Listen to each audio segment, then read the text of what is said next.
By the late 19th century, segregation of blacks and whites had become an entrenched way of life in the South. In December 1960, another Supreme Court ruling declared segregated restrooms, restaurants, and waiting rooms for interstate bus, train, and plane passengers unconstitutional. 5 months later, that law would be severely tested by freedom riders.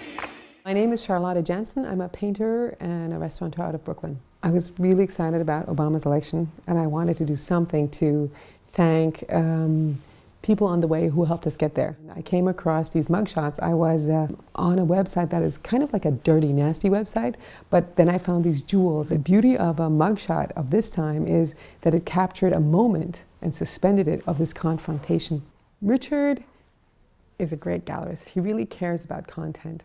And we just felt that for the 55th anniversary of the Freedom Rides, which are so significant and also re-significant with Black Lives Matter, with Occupy, that we really need, grassroots economic movements to make things better and to stop this expansion of the difference between rich and poor.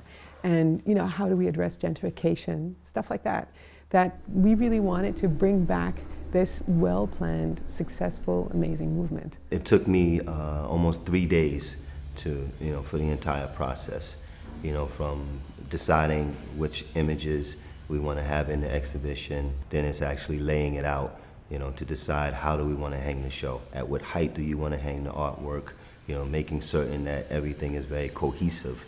And with this exhibition, it's also going to be multi-sensory. I think at first I was thinking, let's just find some songs and some spirituals, because I'm also a DJ. I was like, let's mix them together in an interesting way and kind of let that rock. And I think there may be a little bit of that as well. But there's a lot of youth that were involved. There's quite a bit of teenagers who weren't even necessarily officially freedom riders, but they got involved because they believed in it. And so I wanted to work with somebody young to kind of help create that energy, that like radical kind of energy, but at the same time still referencing the time and the era.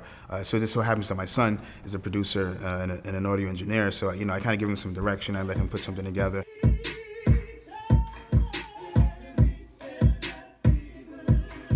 The outcome sounds a little bit like 60s soul meets 2000 trap. So it kind of has like a nice beat.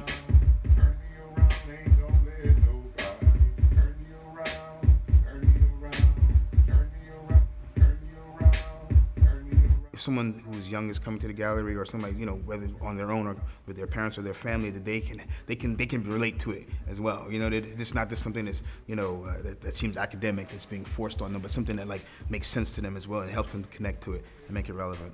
Basically, I paint with this high contrast. It's basically this aqua blue tone and this rust tone, which starts off as iron, and black and white.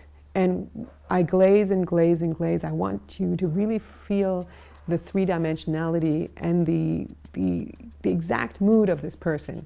When I started painting, there was a lot about anonymous art, like egghead art, or art that was just really more like not about this specific person. And I realized we're in a time where we're very anonymous in some ways. We live quite isolated lives. We can sometimes have dealings with people, sometimes even very intimate dealings with people that we've never met before, that we don't meet for years.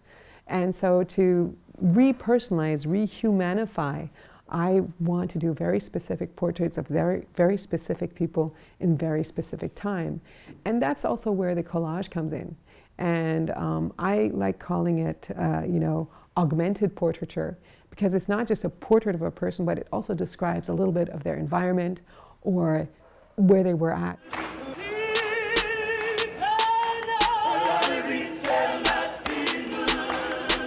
When you look at the artwork and the way that it's hung, I hung the images a lot closer than I normally would curate a show.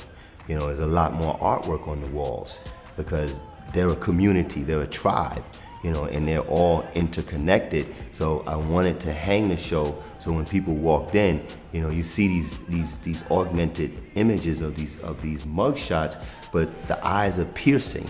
It's very captivating and it draws you in. So it makes the experience more intense. This is something that is part of the noise, to bring back the noise, to understand how grave this situation was and how how it was treated in some media. So in this particular newspaper that I found in Nashville, they were treating it like it was a game.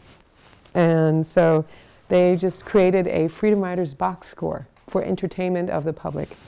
And so it's Jackson, Mississippi, score on Freedom Riders, May 14 to June 13.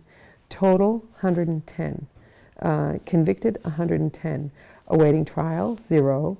Released on bond 24. Now it was very important for a lot of Freedom Riders to stay as long as possible in jail to make this racist legislation, or this not addressing of segregation and not stopping it unfeasible, like that it was economically unfeasible. The Freedom Rides was an economic movement, and that's what is the most striking to me.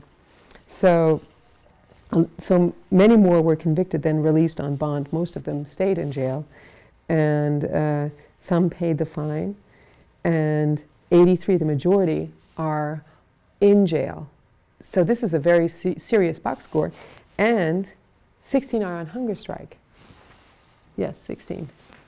So this is not a game, and these are people's lives. These are young people's lives, and they're standing up for what they believe in.